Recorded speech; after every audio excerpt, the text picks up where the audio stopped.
Just how good is Collector? Pro Kompetition finals look to be set. An NRS player scams his fans? Good morning, afternoon, or evening. I am BJ Worthy, and this is Shujinkydink.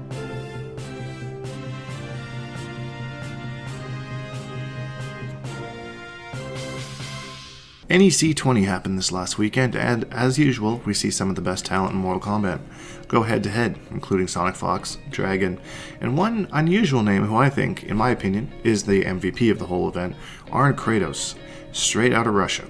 Came in, first round of top 8, takes out Sonic Fox, sends him to losers, really putting forth, that he's here to play, that there is talent outside of the US that can be, world-class, which, it's always exciting to see that, especially a new player coming in. So he would end up losing to Sonic Fox in the run back in losers finals, but that's just kind of what Sonic Fox does.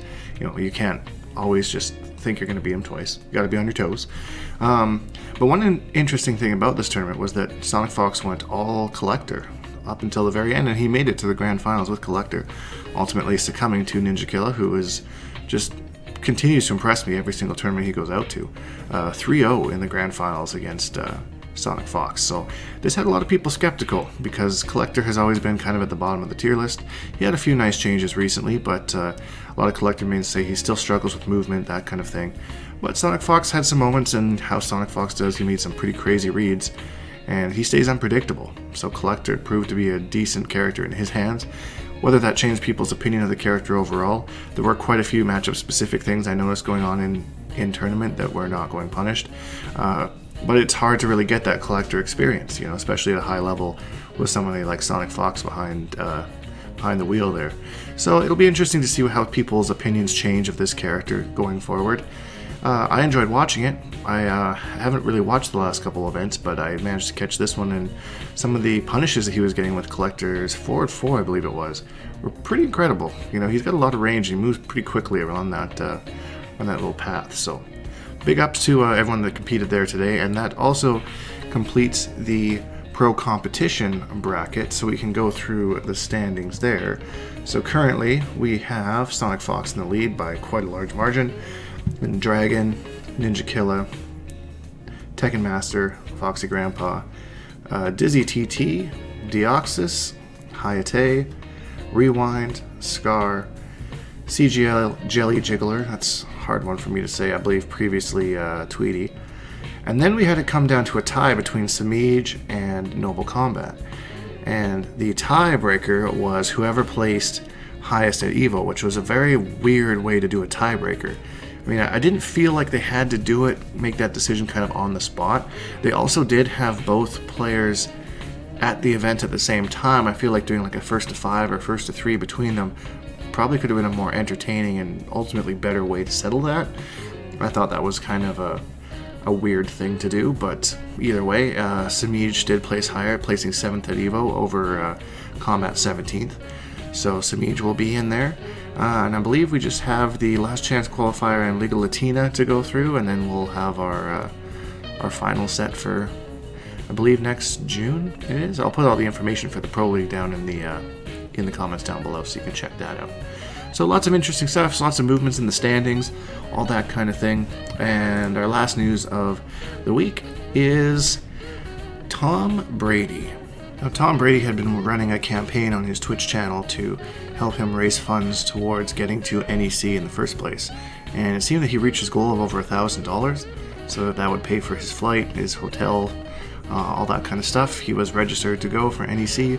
When NEC came around, he was kind of nowhere to be found. Everyone was very curious about where he was because people had donated to help him get to this said event. So him not showing up kind of made a lot of people wonder.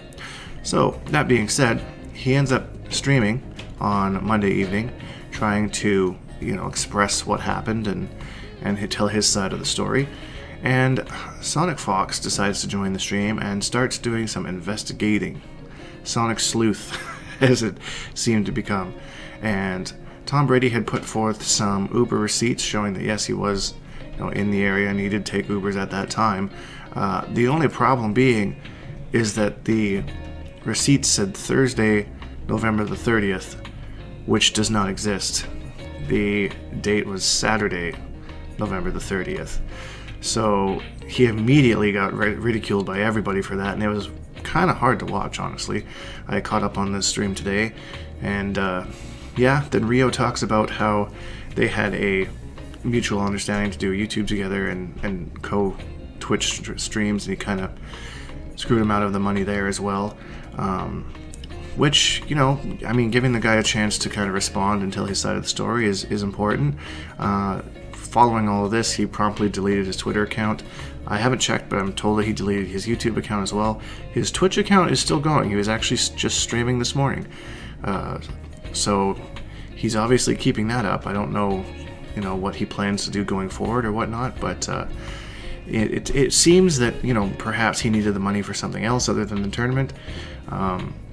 And in my opinion on this, I've given you the facts, it's my opinion.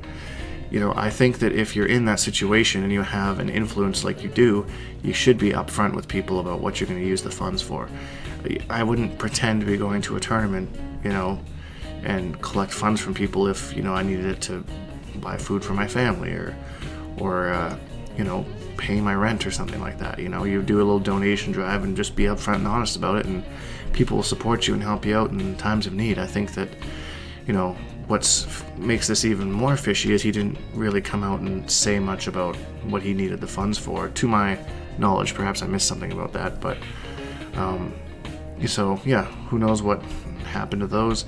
Nobody knows exactly where Tom Brady ended up being at over the course of the weekend. He hasn't confirmed, you know, where he was or that kind of thing, so I think the whole thing was just handled kind of poorly. Wouldn't be the first time that Tom Brady has done this. He did a similar thing for the MK11 reveal and didn't end up showing up there. And he's done it in the past, so I think we're just at a point now where the game and the fighting game community is just so big that, you know, more people are allowed to speak out and more people spread this information out there and more people get to know about it. So, you know, if I was a fan and I had donated money because I wanted to see this guy get to a tournament, I would really want to see him compete in the tournament, you know. If I'm a fan and I just want to help this guy out and his family, you know, then that's something different. But that's just my opinion. You can post your opinion comments down below. Let's get that going. That should be pretty spicy. And that's about it for Shujinkydink here. This is our weekly news show that we haven't done in many weeks, but there hasn't been much news. So just thought I would do a little update one here for you. So if you enjoyed it, please leave a like because it really helps me out, and subscribe if you haven't because we make new videos almost every single day. #BigDinkEnergy, and we'll see all you guys in the next video.